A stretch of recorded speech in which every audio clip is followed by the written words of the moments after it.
Okay, so we're gonna move into the healing brushes this week. Healing brushes are pretty interesting, and it's a chance to start talking a little bit about artificial intelligence. And not a lot of people are talking about artificial intelligence so much in the arts industry or design industry, but there's actually a really lot going on there. And I talked a little bit about this in the first week.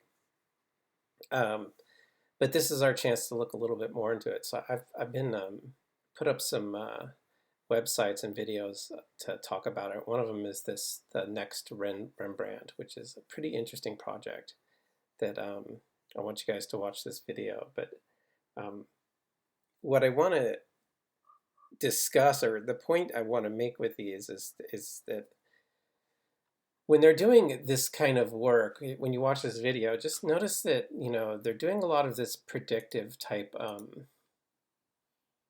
technology where it sounds like an artificial intelligence just makes something just out of nothing, but that's not the way it works.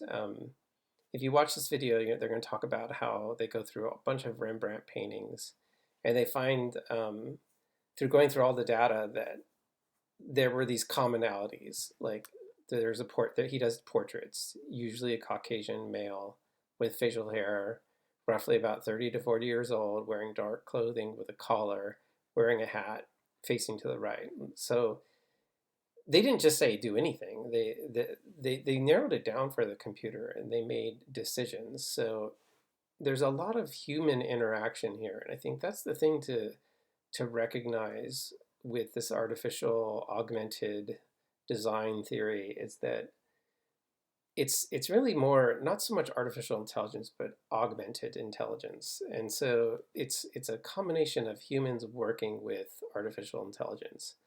And I think maybe one day things will be totally artificial, I don't know, but right now the way it's working is that humans are making decisions and parameters, and then the computers are taking those decisions and humans are working to tell them what to think, right? So they go through and they create algorithms, and then they start generating features, and they're looking at a bunch of different eyes. They look at, they just go through all these different eyes, and they come up with kind of teach the computer how to make an eye, how to make a mouth, how to make a hat, how to make an ear, how to make a nose, and it's a conglomeration of all of Rembrandt's paintings.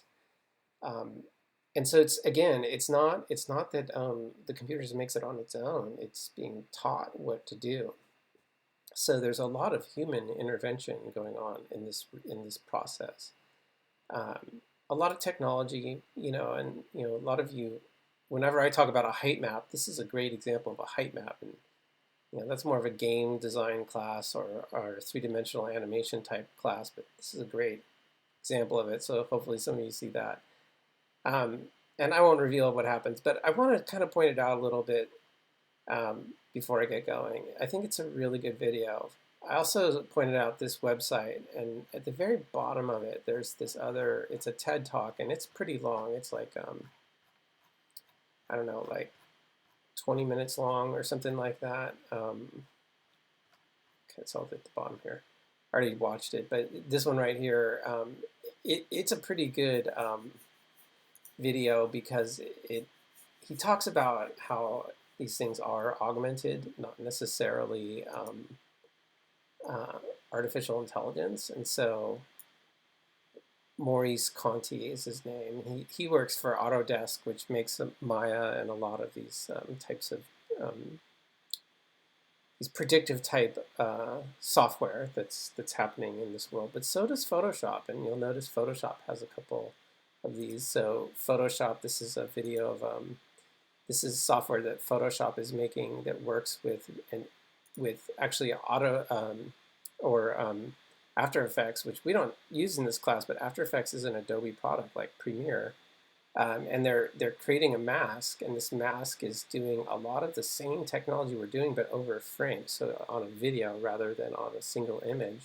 You can see that there's this light post in this shot, and basically this is kind of a artificial intelligence software that's crunching through numbers and redrawing all of these pixels so that that light post goes away.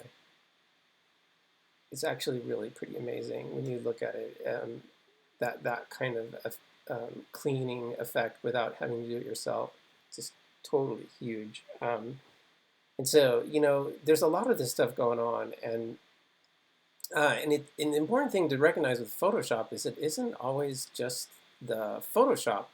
With Adobe, they're doing a lot of products, right? They have Premiere, they have After Effects, they have Illustrator, they have a lot of different software.